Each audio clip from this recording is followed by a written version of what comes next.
মেয়েদের একটা কমন সমস্যা, সব সময় বলে যে তুমি না আমাকে আগের মতো ভালোবাসো না, তুমি না আমাকে আগের মতো ভালোবাসো না। এই ভালোবাসো না বলতে বলতে বাংলাদেশের জনসংখ্যা এখন 40 কোটি।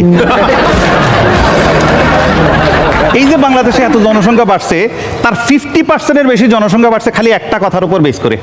কথাটা কি জানেন? কি সেটা ভাই? বিশ্বাস করো, কিচ্ছু হবে না।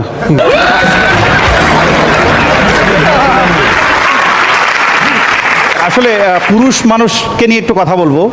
পুরুষ মানুষরা আসলে খুবই অসহায়, হ্যাঁ। কারণ তারা রাগ করে বাপের বাড়ি যেতে পারে না। হ্যাঁ, পুরুষ মানুষরা সব সময় ছাত্র, মা মনে করে বউ শিখাই দিছে, বউ মনে করে মা শিখাই দিছে। ছোটবেলা মা বলে বাবু তুমি কিচ্ছু বোঝো না, বড় হওয়ার পর বউ বলে তুমি কিচ্ছু বোঝো না, এখন বাচ্চা কাচ্চারা বলে বাবা তুমি কিচ্ছু বোঝো না। পুরুষ মানুষ তো এটাও বোঝে না যে তার বোঝার ঠিক বয়সটা কখন।